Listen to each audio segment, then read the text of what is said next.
Hello, everyone, and thank you for joining us for Convention Days 2021. Today, we're lucky to be joined by three incredible women who many of you are likely familiar with: Anne Gordon, Carol Dubois, and Suzanne Schnittman. I'd like to give them a chance to introduce themselves and tell us a bit about their work in the field of women's history. Hi, I'm Carol Dubois. I am a retired or emerita professor from UCLA, where I spent over 30 years. I am a lifelong historian of suffrage, starting with my dissertation and at Northwestern, and ending, at least so far, with my most recent book, and yes, of course, always, Suffrage, Women's Long Battle for the Vote. I'm Anne Gordon. I'm done. Also a retired professor, in my case from Rutgers, New Brunswick. I'm an historian who ventured off. I actually started out as an 18th century historian, but who veered off into a specialty of history called documentary editing, where we collect, prepare, and publish important historical documents. And I ended up in that career after several other projects, editing the papers of Susan B. Anthony and Elizabeth Cady Stanton. I'm Suzanne Schnittman. My journey has been somewhat different than Ellen's and Anne's. I'm an independent scholar. I received my PhD quite a few years ago, and I did my initial work on slavery. And so my early book chapters and papers are on slavery. And then as it happens, when you go to teach college and you're a woman, they would like you to teach women's history. So I did fall in love with women's history. And then all of my research since then has been in women's history. And my book is on women's leaders and their daughters in the 19th century. I have pretty much concentrated on that in the last 10 years. So that's my little story right now. Thank you. So let's just dive right in head first here. You're all published in the field of women's history. And my first question for all of you would be, what types of sources do you find yourself relying on the most in your work? And can you identify one specific piece of historic writing that you felt had the greatest impact on you? Well, I guess I'll go first. I use pretty conventional sources. I use letters, writings of my principal characters, most of whom have become, at least at one point in their lives, public figures by leading the suffrage movement. My work in this area has become infinitely easier because of the work of my friend Anne Gordon, who has collected everything, all the way down to thrown away toothbrushes of Anthony, so that it is not any longer necessary to do what I did when I was a graduate student on my dissertation, which is to get in my beat up car and drive to St. Louis, to California, to places where the documents were. I guess I wouldn't have given up that experience. It took me around the world, and it made, not around the world, around the country, and it made me realize in a way that I think, this is an old lady speaking, that younger scholars don't always have the experience of touching documents. On the one hand, it's much easier for them to do their work. On the other hand, there's something so literally tangible about touching something that the person you're writing about touched. So I guess I'll say I didn't think I had anything that had an impact on me, but in saying what I just said, I remember for a project preceding my dissertation, I was at the Boston Public Library, and I was looking at documents relating to the Grimke sisters, and they had the wedding announcement of Angelina Grimke and Theodore Weld. And I mean, that leaped me over those years. And so I guess in that way, that really cemented my experience as a historian relying on primary sources. Well, if I could, I would piggyback on Ellen. First off, I also thank Anne. Without your work, my work would have been much, much more difficult. But I too traveled from archive to archive, probably 8, mostly in New York State and Massachusetts. The letters were phenomenal. The journals, I was working on young women like Ellen Wright, who married William Lloyd Garrison Jr. And a real treasure for me is her hair book. She has a scrapbook at Smith College in which she collected swatches of hair. So when she would go to some famous speaker and she would go up and beg him, not for a signature, but for a snip of his hair. So she has William Lloyd Garrison's hair, and then she has other people that she greatly admired. So the hair book was there. The one single letter that I think Anne probably included in her book that I had was from March of 1859, in which Elizabeth Cady Stanton is writing to Antoinette Brown Blackwell saying, "I'm finished with my baby clothes. They're in the attic and I will send them on to you." And I said, these women are us. They are human, and this is what I am going to write about. Thank you for the compliment. And that sounds like a lot of fun that you had. I didn't know about the hair book. And I've worked in the Smith College archive, this Smith collection. Because it was my mission to find everything, I've had to look at just about every kind of source and track people around the sources. So for example, we had a party once in the Stanton Anthony offices when the university had moved us and we wanted people to know where we were. And somebody came up to me at the end of the party, a faculty member, and said, "Boy, it never occurred to me you people would need to know the congressional numbers and sessions and their dates," because every desk in our office had a sheet that listed, 34th Congress, second session, starts in March, blah, blah. And that's the kind of world we were living in, and in a not much electronic access when we were doing, especially in the searching stages, when we were preparing our comprehensive microfilm. But so, and we got to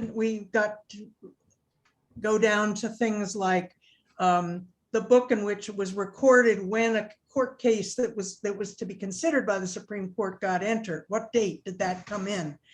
Did it ever come in? Can we go through these years and see if Carrie Burnham's case ever reached the Supreme Court even to be considered? So we were dealing not just with the kinds of sources that we've heard about, but with the personal ones. I mean, Susan B. Anthony left one of the best diaries there is, and that was a terrific source to have. But and we loved having letters, even if we had trouble with Elizabeth Cady Stanton's handwriting. And we had the published sources. Ellen's mentioned the value for the people who become public figures. You get a whole range of published things that they either some newsman decided to try to make a summary of their speeches, or you get the articles they wrote, or endless things, endless variety of what organizers and political activists generate. But it's the wide range too. I mean, I'm pretty good on the census these days. Not a source that I would have thought I would ever master, but when I'm working on something else now, all the skills I acquired, I'm back to a project I started 45 years ago, those same 45 years of how long I've known Carol Dubois. But and I have all these skills for different kinds of sources that I acquired while trying to find Stanton and Anthony's. Where I've never been and would be kind of fun to go, where I've hardly ever been, are in material sources, objects, I look and wonder when I read about people who can work with fabrics and, tell us So no historical things. toothbrushes, no toothbrushes. No. We all know you're a fabulous, Ellen. Come on. But people can talk.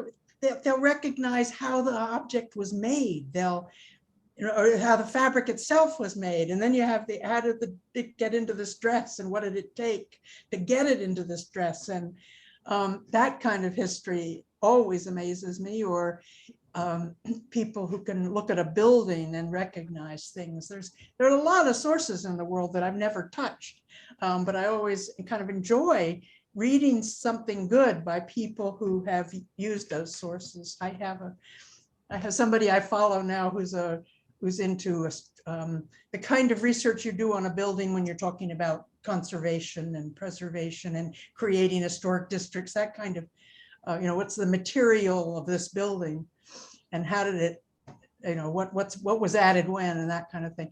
And it's wonderful stuff to read because they're using materials that I've never used, and that I'm learning how their brains work and how their eyes work about an historical source. That's awesome. So, Anne, you've had your hands on so much that's relevant. Do you have any kind of single thing that really kind of stands out to you as something that had, like a profound meaning or impact on you? I certainly had that sense about the letter about Aunt Stanton willing to send on her clothes, the baby clothes. I mean, I think we in our newsletter once did a little short piece. The project that was publishing the Stanton Anthony papers had a newsletter for fundraising and informational purposes.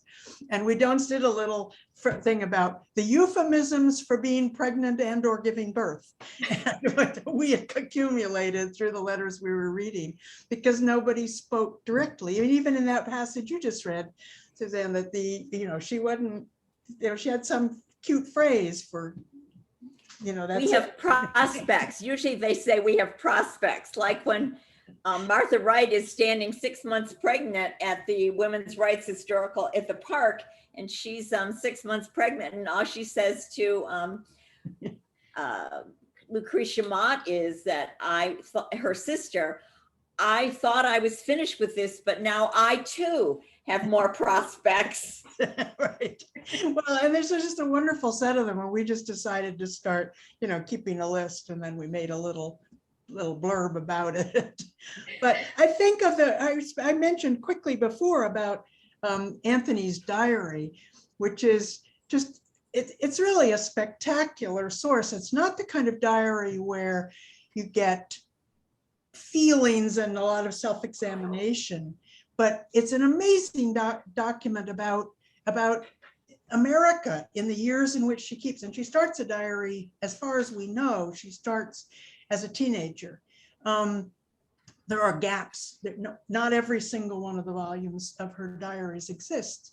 But for example, a travel historian could do wonders with Anthony's diary because she's traveling across the United States constantly from 1869 forward, and she's telling you things that are happening. You can learn about the building of railroads. You can learn how complicated it was to get across the Mississippi River. You can, I had published a short something that included her observations about being in one of those snow sheds that you can still see going through the Rocky Mountains, where they had, in order to keep an avalanche of snow from coming down on the trains when they first ran the Transcontinental Railroad, they built these shed things. Well, Anthony's train gets caught in that shed.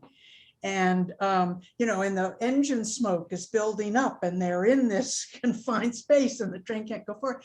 And an historian of technology said, nobody's ever talked about what it would be like to be in the snow shed. Okay, so, I mean, just as a rich source, it's full of things like that. Where she says, and then I got off the train and got on a boat and I crossed this way, and then I got off the train. There was a man with a carriage took me the rest of the way. There's details about travel, especially.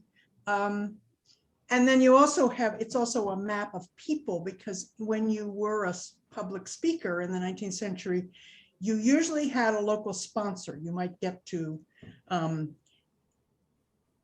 small town, and then somebody would have arranged for you to get there, and you hope advertised you and gotten a hall for you to speak in. And then there'd also be the people who hosted you, and those might not be the same place. Well, you got a good tour of Anthony's across the Midwest, and she will name every one of those people in the diary. So you have a map of people who are paying attention to the ideas of suffragism and are locally willing to identify enough to host her in their house.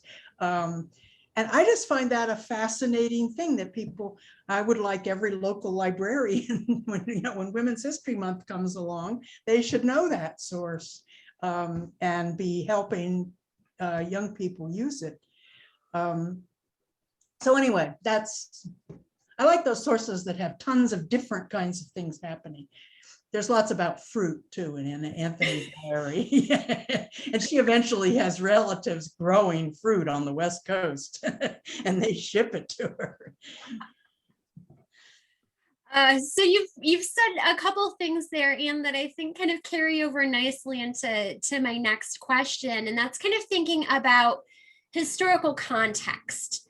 When we look at historic writings, sometimes it can feel like we're looking at them in a bit of a vacuum. Of course, it's very different now than it was in the lifetimes of the people who wrote the sources that we're looking at. So I'd like to think a little bit about kind of the value of those historical writings and how important is context in us finding meaning in them. For example, I've seen a tendency to want to excuse cultural bias or racism or sexism or some of those exclusionary ways of thinking because it was more acceptable at the time that it was written. But if you don't know what the society was like at the time, then you would view it differently. So I'm just curious what your thoughts are in terms of, how much does context matter when it comes to looking at things like that? And does it change the meaning or the value of these primary source materials? Who wants to go first? Well, I lied. I'll go first.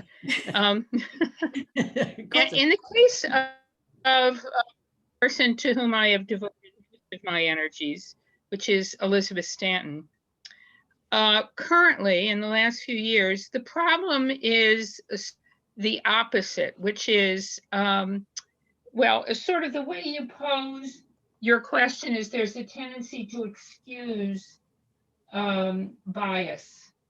And in the context of Stanton, increasingly, there is a tendency to, what's the opposite of excuse? To ignore the context in which she says things and to subject her comments to contemporary standards. Now, I just want to say that I'm writing a biography of Stanton. To balance, as the park had a wonderful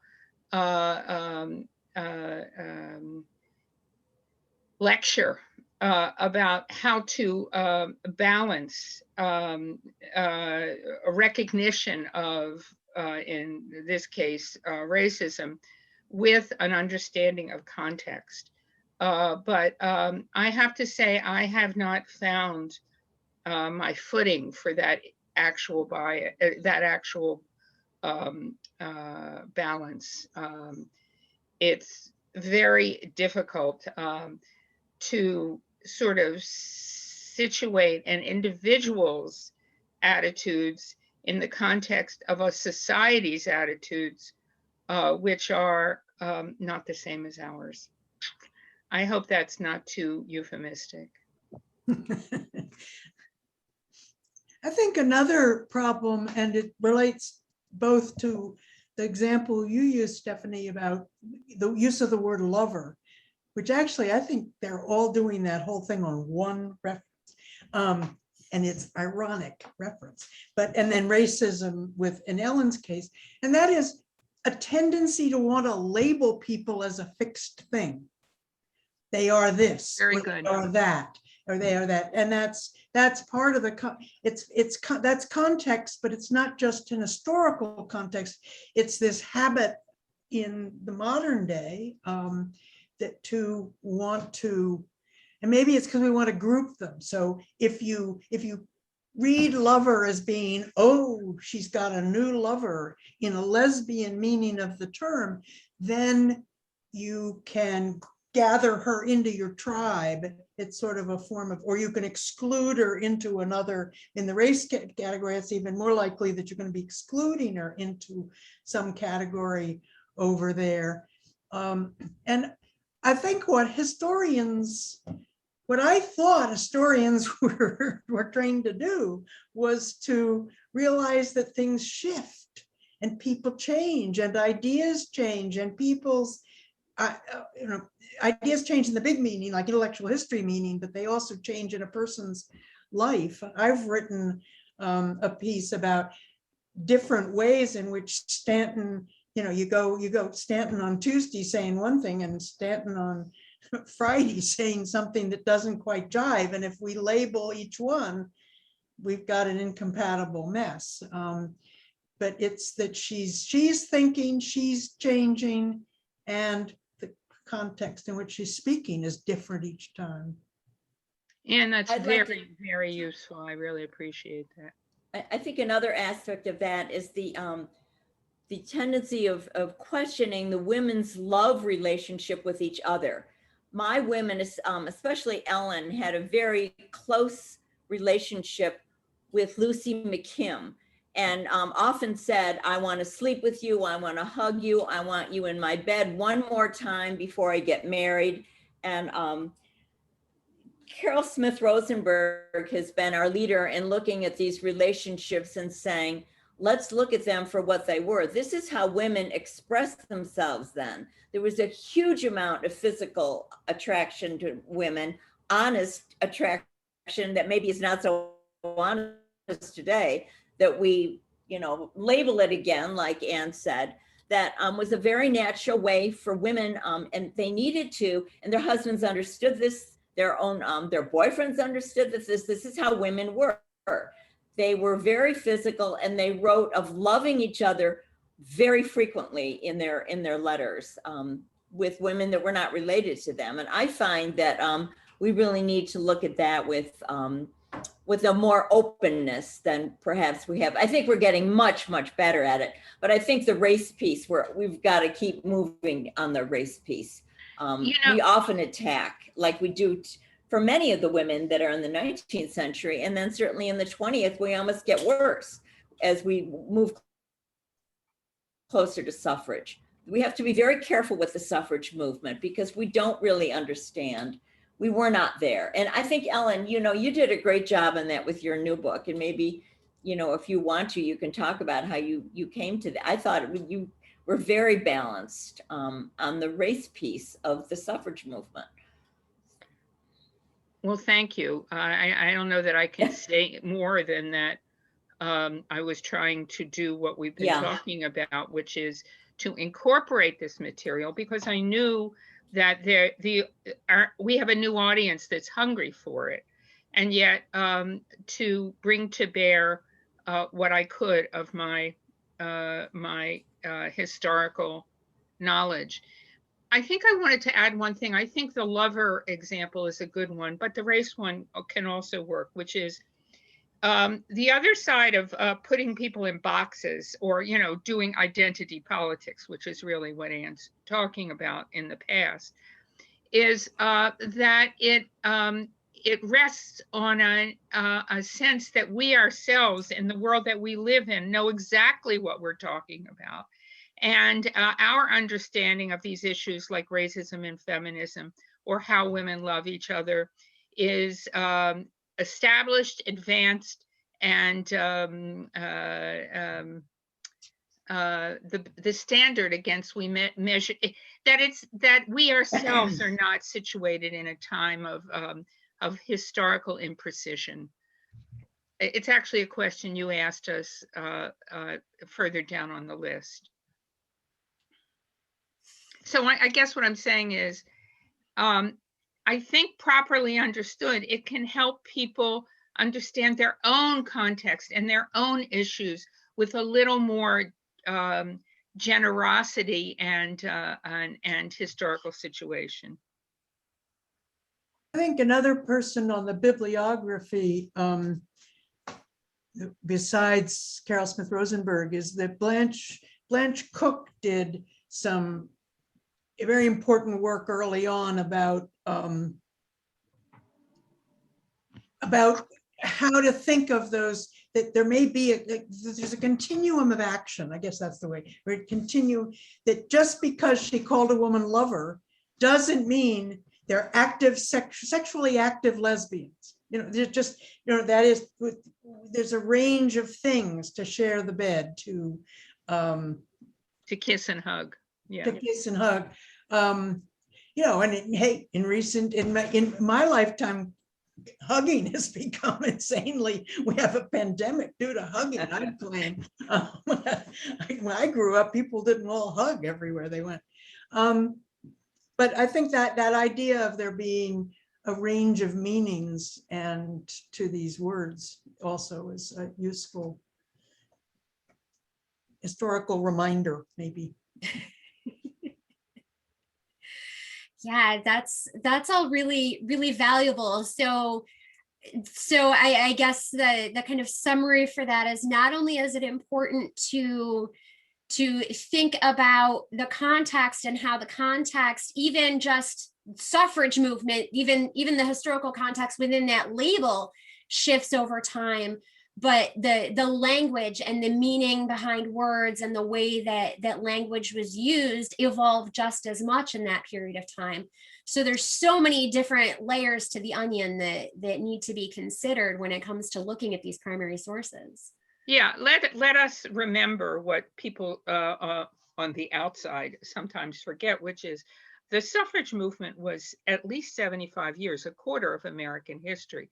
And there is such a tendency to take, it's an even a further exaggeration of what Anne's talking about, where you say something that someone said at one point is tells us who they were and what they said at another point. But something that somebody said tells us what somebody 3 generations later thought and meant. Right. Yeah, and that reached some absurd levels in the last extended centennial years. The experience of writing or talking about suffrage during the centennial is such a profound example of the fact that I used to tell my students this, which is, when they came to understand what the meaning of historiography was, which is that the doing of history is itself situated historically, they had become historians. And there's no better example of this that I can think of, that here we are at a time of celebrating women's or recognizing women's right to vote. It still has meaning, and that meaning is still contested. And it requires a lot of complexity and engagement by historians. I don't think there's, people on the outside tend to think of history, so obviously they think of it as a fixed assertion, and anything that challenges that assertion is this terrible thing called revisionism. But, we historians understand revisionism is the name of the game. And nothing could make that clearer than the experience of 2020 in being a suffrage historian. I was just going to jump in here and say that one of the values of studying 4 different families and how they looked at suffrage is often the daughters would come in and have a very different way of fighting for suffrage than their mothers. And I think that we all, in all of the things that we're fighting for, have to appreciate that. For example, one of my women is Abby Kelly Foster, who was most known for abolitionism, but also fought for the women's vote. And her daughter chose not to be out there at the forefront, but she bought property in New Hampshire, went to this tiny town called New Sandwich, New Hampshire, and helped them establish the vote 17 years before anyone else did, in her very quiet way. Ellen Wright Garrison's daughter became one of the biggest CAT staff people and just chose to do it that way. Ellen herself retired from suffrage for about 30 years, then became active again. So I think the cycles in the families reflect the cycles of when women or men are ready to enter any movement. We have to appreciate when they enter it and why they enter it, and welcome them for what they're going to bring to it. And it's always something fresh. That was very enlightening to me. But I agree that as we're presenting this now, people are like, oh, wow, that was important. Let's talk about that during 2020. So we've had this big effort as we're doing it now to extend it into 2021, which in a way has been a gift. But so I'll stop there. Yes. And I think even when we look at, you know, kind of the big names in the movement at large, we can see how activism looked different generationally. I mean, if you look at Alice Paul, you know, her methods, her approaches, her line of thinking, and the way that activism looked for her was very different than what you would see in Elizabeth Cady Stanton and Susan B. Anthony. You know, it was, you know, write letters, write books, spread the word, build support among the people, get to legislators when you can, versus forget all that, take to the streets, get the headlines, forget writing letters, you want newspaper headlines. So like the tactics were very different, not to say that one is better than the other, but I think a lot of that is probably just, you know, generational differences combined with European influence when it came to what activism looked like. Also, there's a big change in what is possible for them. And I don't mean something obvious like the automobile could change the suffrage movement as it did. But, you know, if you go, some of the most, to me, upsetting parts of writing about Anthony's life are her early years on the road as a speaker, where she's solo, and the viciousness of the press toward a single woman out in public traveling alone. Vinegar visaged is my least favorite phrase they were using on her. But it was hard for women to go out and travel, whoever they were, and harder still for a single woman. You know, they would end a summary of what she said by saying, and if she keeps going this way, she's going to be single for a really long time. You know, they're just vicious. And one of the things I've argued in something I wrote about Anthony is that in part, things improved for her just in her lifetime, in part because more and more single women were in public. And you could sometimes see it, again, her diary, she gets to a town and who does she stay with? The female doctor in that village, or, you know, the dentist in some town in Illinois. So you have more and more Americans, and with the press being somewhat responsive, are acquainted with this new phenomenon of the second half of the 19th century of women out on their own, doing things and living alone while doing it, or in pairs of women. But so that you had, and that seems to me that opens up different possibilities for what you can do, because, and how tough you have to be to go do them. If you're going to be hit with phrases like vinegar visaged, you know, that's, you got to get your, you know, your ego in pretty good shape before you go out there. And I think that changed a lot, so that people came to respect her. I think by the end of the 19th century, they may not agree with her, but they respect her.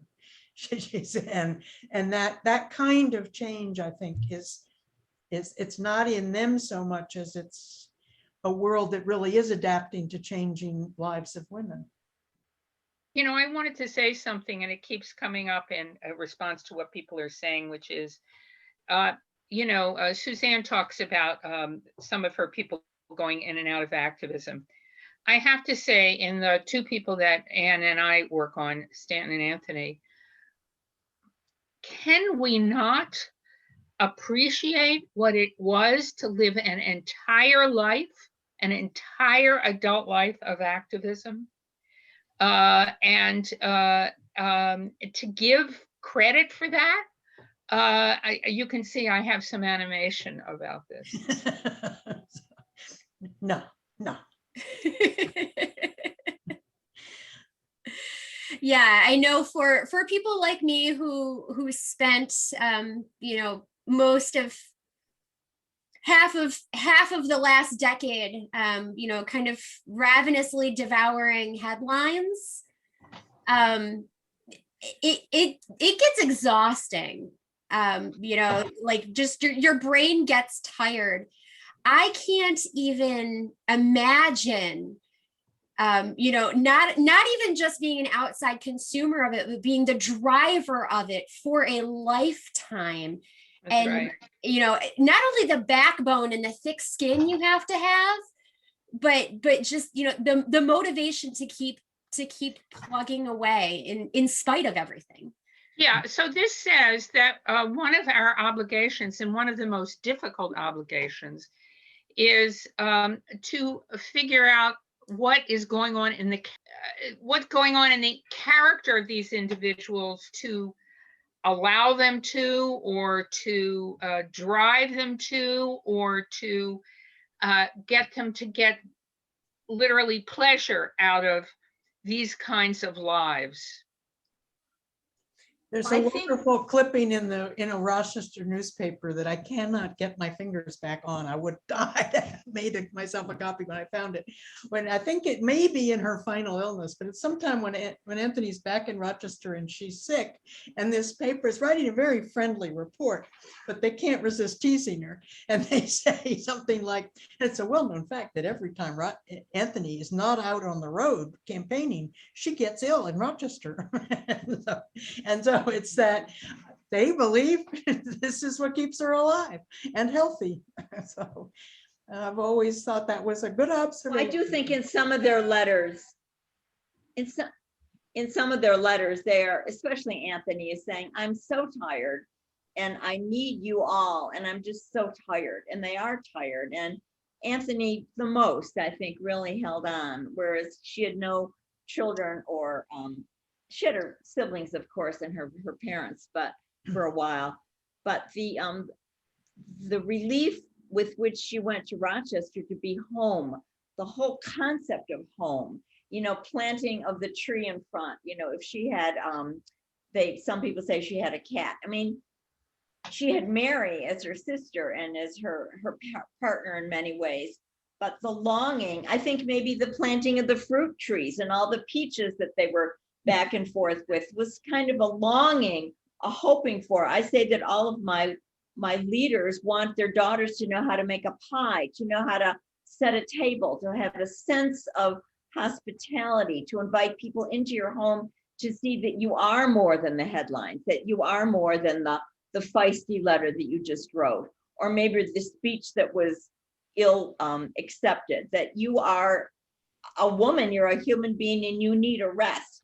And we did not allow them resting, or their contemporaries did not allow, because they put that burden on their shoulders, especially on Anthony's.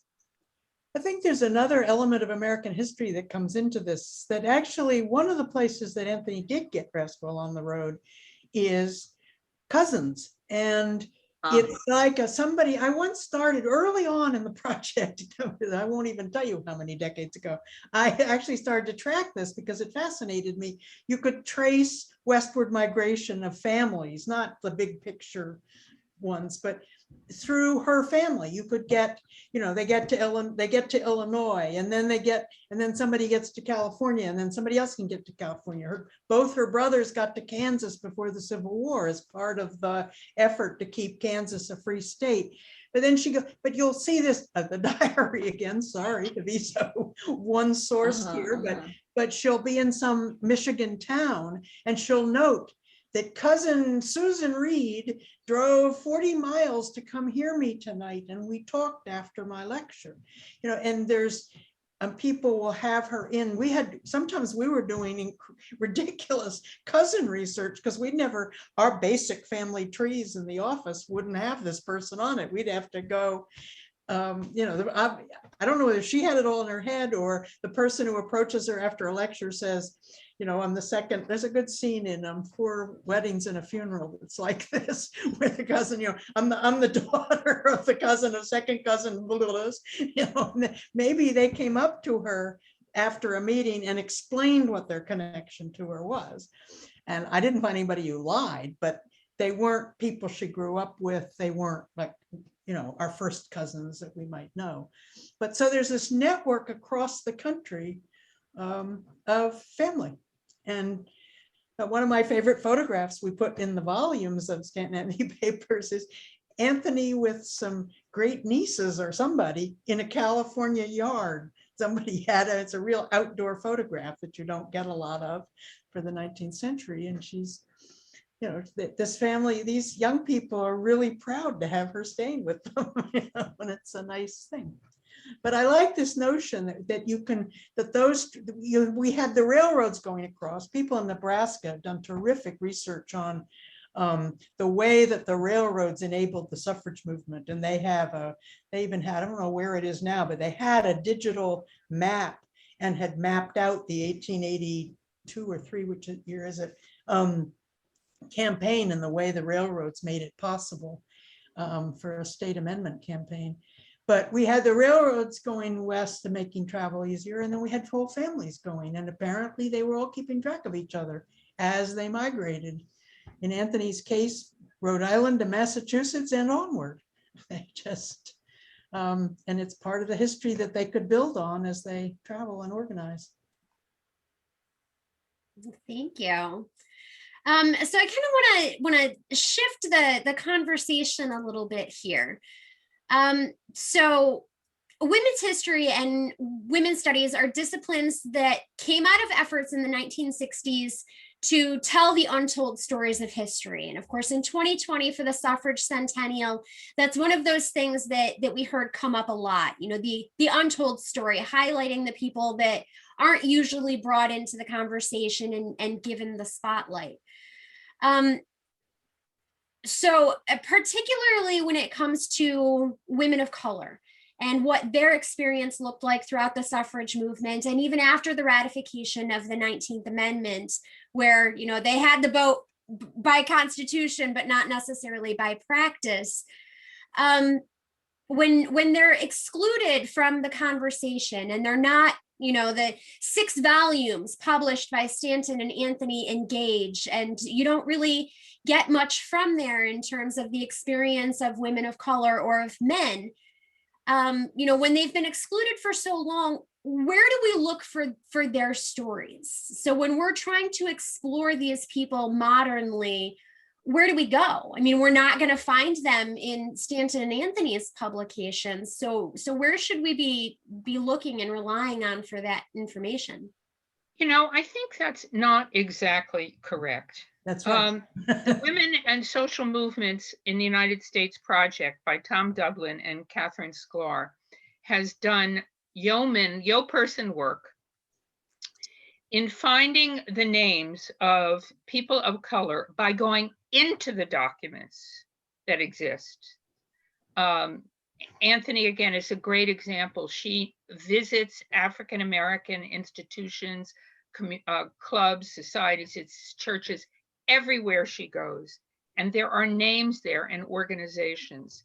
And they have found these names, and then they have put, 400 names out for social, whatever you call it, to get other people larger communities to do the work of finding information about these people.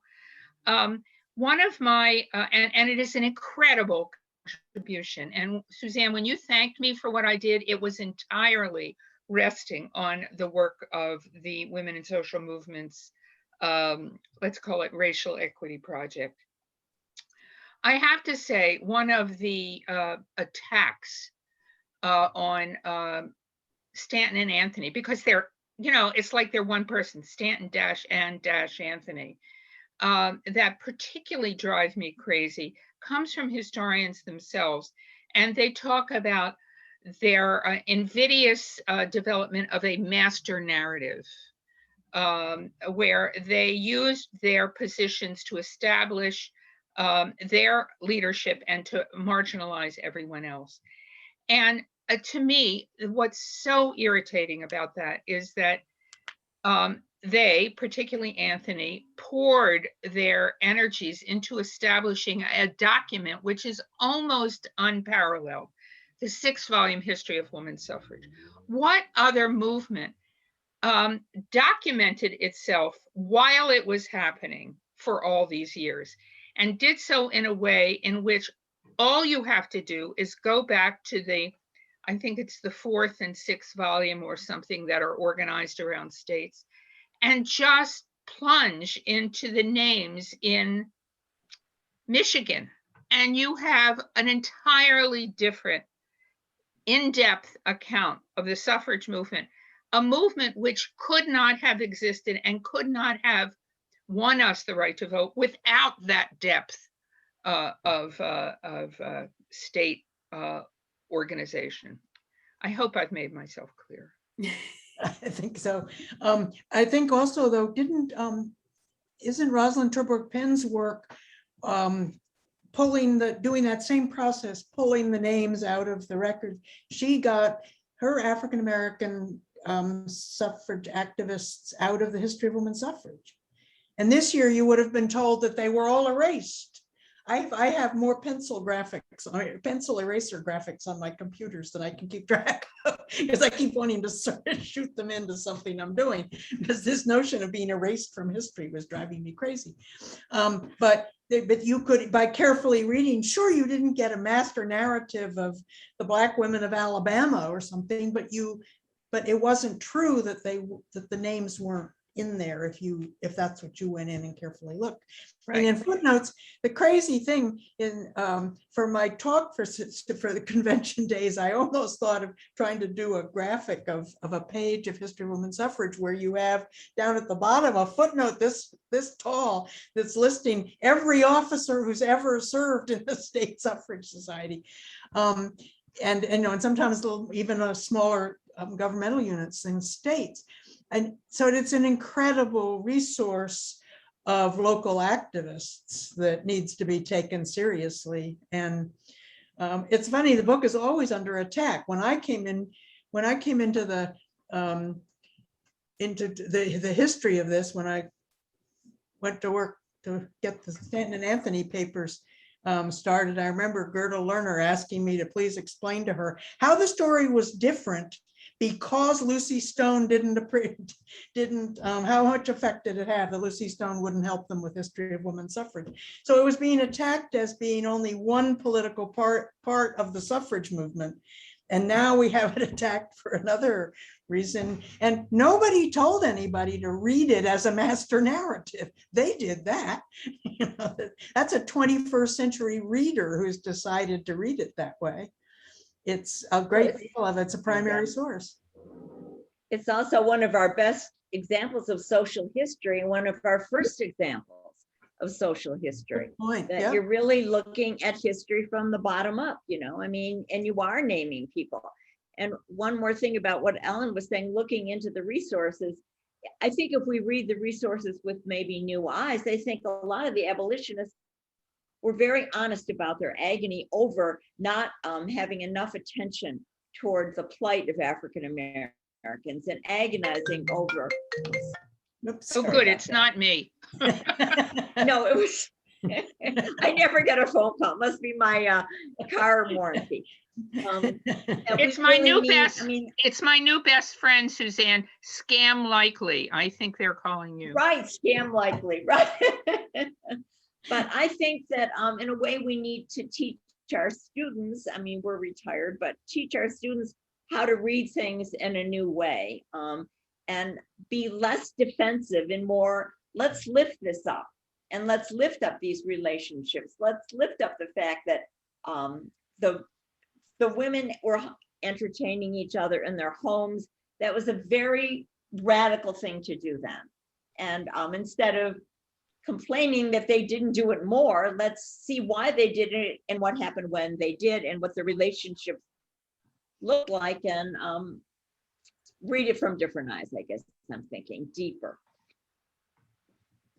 Anne, I have a quick question just to clarify my own understanding on something that you said.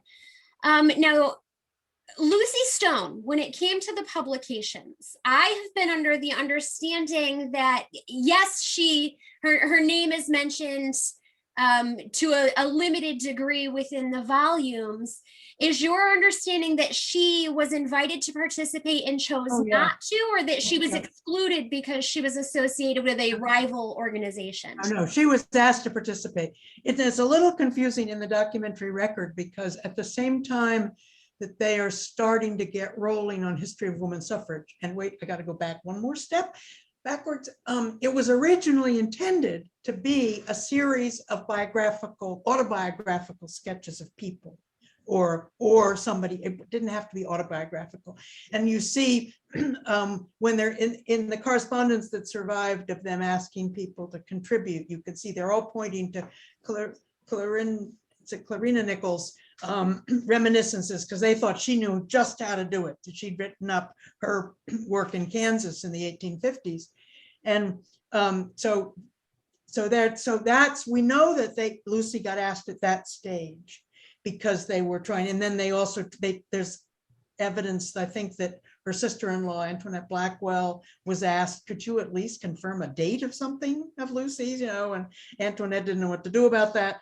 But it's also confusing because at the same time they were writing a sketch for a new cyclopedia called Johnson's Cyclopedia, and they had gotten, I think mainly Anthony had gotten them to put in a women's rights section in the encyclopedia, and then also to do it was the kind that was both biographical dictionary entry types and then also thematic essays, and to get a bunch of people in. And so sometimes in the correspondence that survives, it's hard to know, are we checking for Johnson's Encyclopedia, or are we checking for history of women's suffrage and so forth?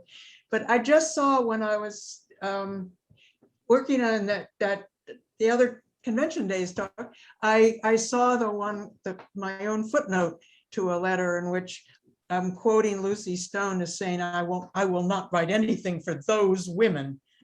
So yes, she was refusing. She's telling, they had sent a Boston woman it's a letter from Lucy to a Boston woman, because they thought maybe that person would have more effect on getting Lucy to participate. So much of the biographical stuff on Lucy Stone is defensive and done to counter of this notion that somehow she was the object of invidious portrayal. Her life is incredibly complicated. I'm not sure, Anne, if anybody has written about how difficult her marriage was and what it did to her lifetime of experience. Has anybody done that? I'm not sure what would count as that. You also, sometimes the records don't allow you to separate what's instigated by Lucy and what's instigated by her husband.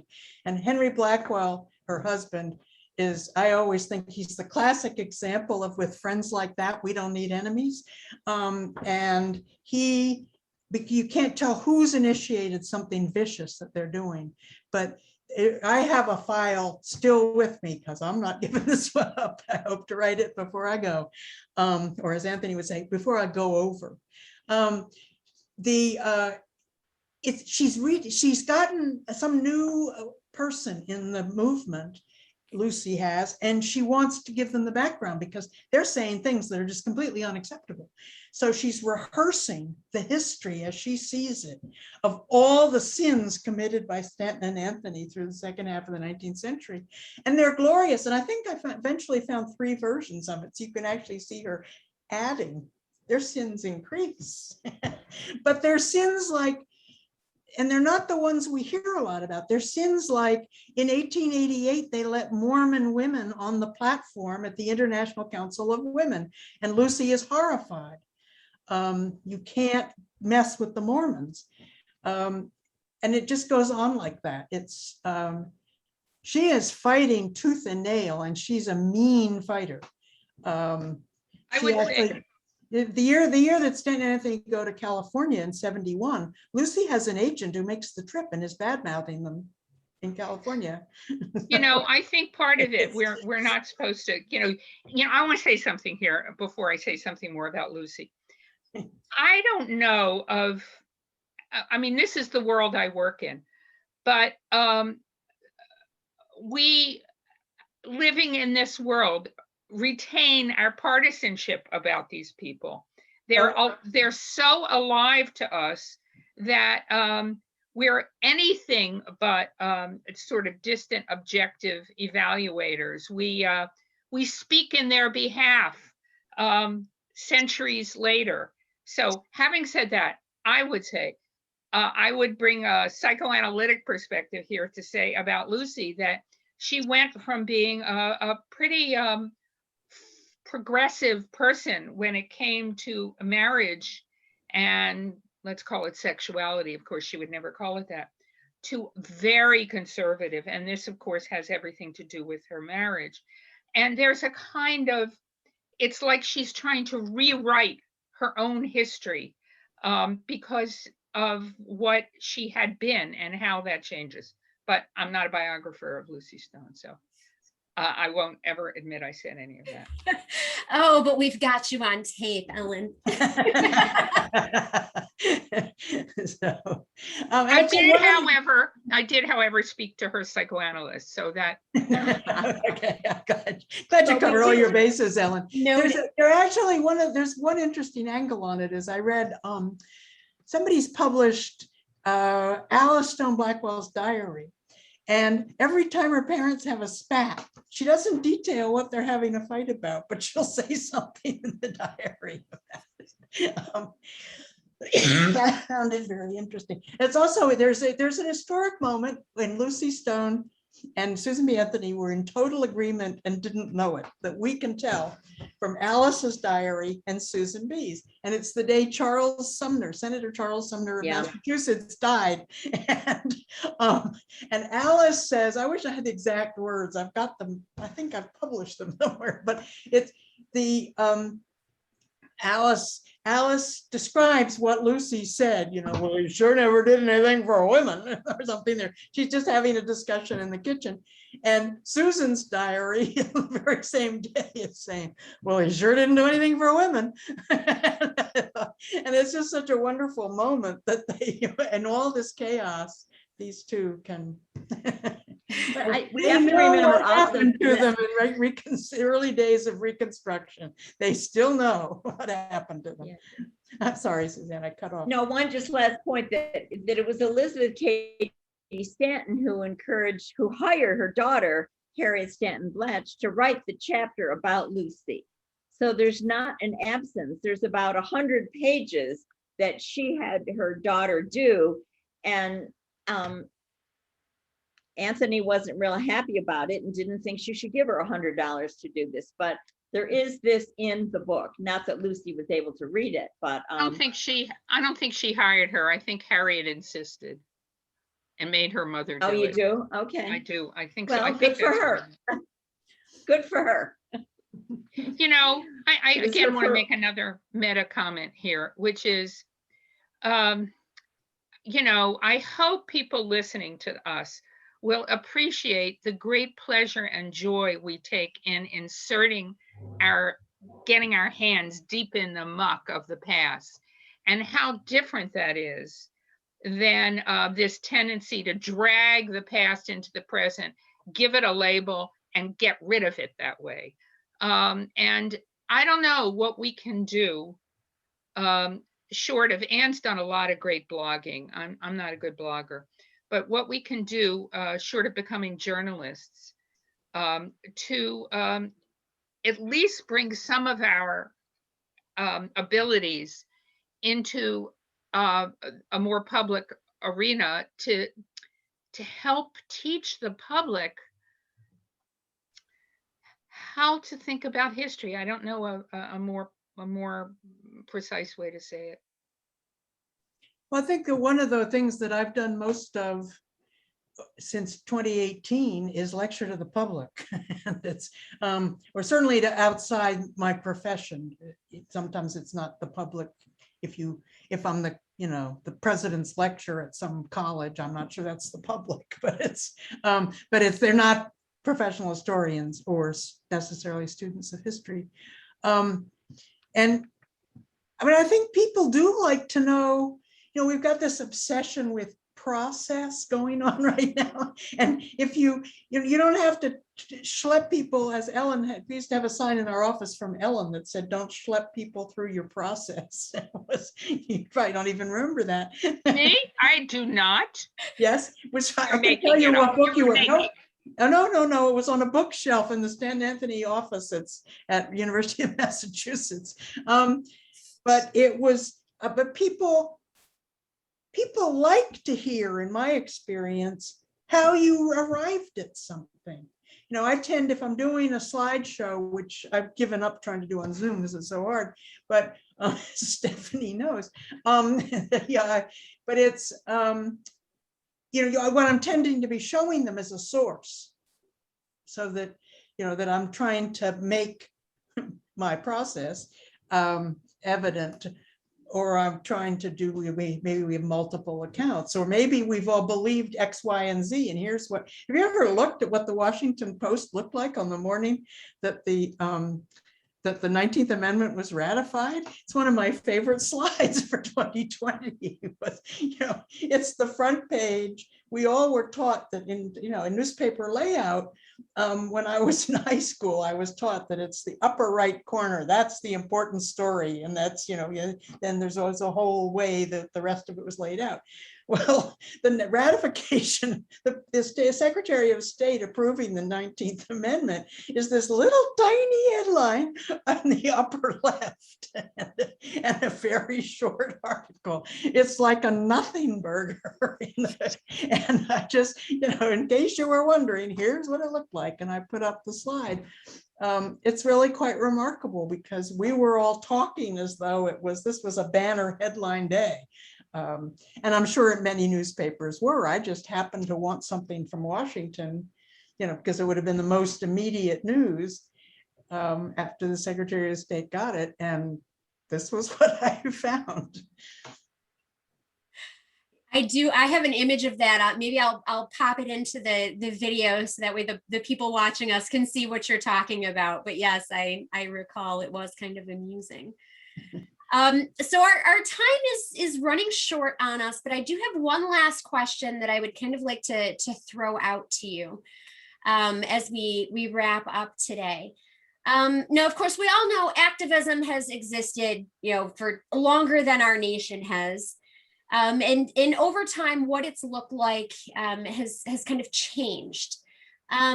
So my question to you would be, how do you think that activism or agitation in the early years of the women's rights movement can be used to help inform the way that activism and agitation look and function modernly? So how can we learn from our foremothers as we modernly look toward the continued work of fighting for equal rights? Two things I thought of when I was just trying to make notes on your questions were, one is we can learn from the suffrage movement that the succession of leadership is always a problem, always. And don't be surprised when that happens. We have to, it's part of the process of the activism. And the other thing is, remember, you are looking ahead to history and thinking ahead to history, and you've got to document what you're doing. And you're doing it both for your successors, and you're doing immediate successors, the way Stanton and Anthony had to, because they didn't make it to the end of a movement that they had worked on all their lives. So they're leaving it to the young'uns, and then you're also leaving it for us. And I think both those need and that recognition about how hard activism is in terms of leadership and succession and keeping it going, or both. And I want to pick up on what you just said, which is, I mean, one thing we can learn, it's not about from their methods, but we can learn what it's like to sustain yourself for goals that that you don't live to see. And and how many, you know, and most of the goals that we fight for, we don't live to see, because most of the goals we fight for are only achieved in steps. Climate change, as an example. And I think learning about the activism of these people historically can help people strengthen their muscles for continuing this work, and not, nevertheless, she persevered, you know. Persist. Elizabeth Warren, nevertheless, she persevered. Nevertheless, these women persevered. I have another thought, but let's go on this line a little, and then I would like to come back to actual methods. I would just say that if we want to encourage people to read the story, we make the story alive, and we make it a story. We make it relevant to people. That are the most common comment I received about my book is, I hate history and I hate politics, but I love these women. So we want to be that person. I mean, our most successful leaders and politicians make us feel that we're in this together. And if we can give them something to identify with, whatever it happens to be, that we have a lot to bring that we're not taking advantage of. We're making our, you know, we're not making ourselves, I don't want to do the old cliche of we're, you know, a man in a woman's suit, but we have so much that we should be bringing in. Look at Congress now. They're bringing in so many things by the mere fact that we have a nursing room in the Senate. I mean, these kinds of things celebrate who we are, instead of making us try to be more like the typical politician, that we have so much to bring. Yeah, there's so much to say here, but I do want to go to the question of technique, or not technique, but the detail of preserving records. Mm-hmm. So much has been said, understandably, about we don't write letters anymore. We don't even, I once tried to save emails, and they're, you know, 90% of them are not worth saving. 90% of them are, okay, see ya. You know, nobody, very rarely, I must have maybe 20 emails over my whole experience of content, of real content.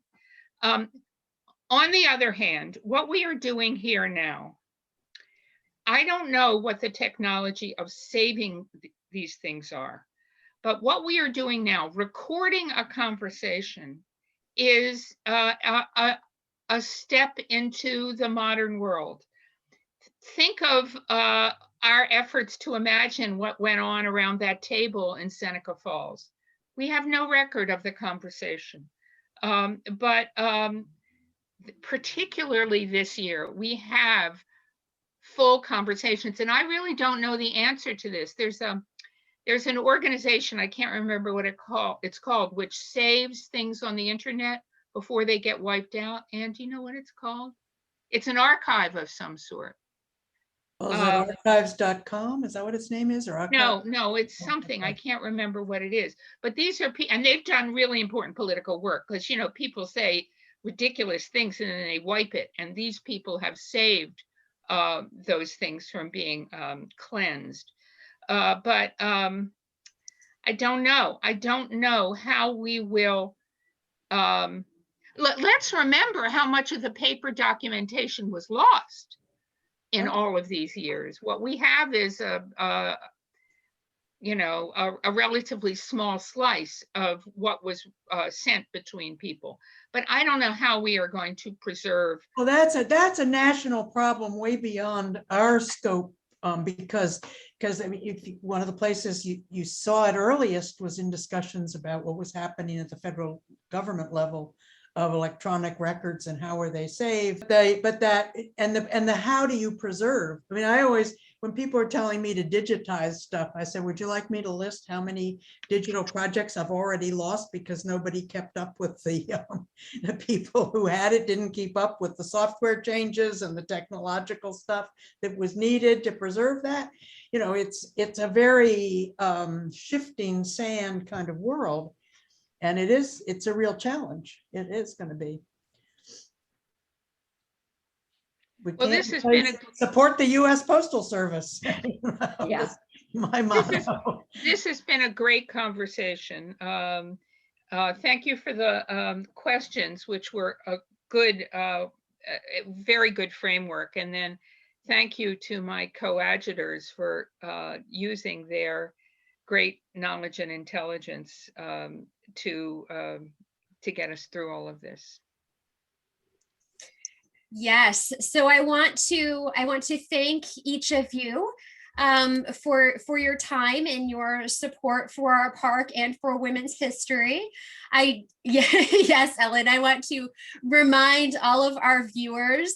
Oh, I'm going to go get the volumes. All three of our guests today have cumulatively multiple publications in the world of women's history. I also want to remind our viewers that each of these authors have individual programs that were featured earlier in our Convention Days event schedule. And these videos will remain on the park's Facebook and YouTube pages. So if you're seeing this video and you missed one of the earlier ones, you can still go back and see them. They will live there forever. So check them out. And we don't know, Stephanie. We don't know if they'll live there forever. Yeah. We don't know. They'll live there for the foreseeable future. And if they're not there, you can FOIA for them. Yeah. Well, you are a government entity, so we can count a little bit. Right. That's some stability. We are. Okay, so thank you, Ellen, Suzanne, and Anne, and thank you. And let's hope we see each other in person next year in Seneca Falls. I like that plan. Huh? Can I plan ahead that far? Don't know. But this has been an enjoyable conversation, and perhaps we'll all, as said, meet someday. And thank you to the gods of Zoom. Yeah, that's true. And the hurricane hasn't arrived yet. My street doesn't even seem to be wet yet.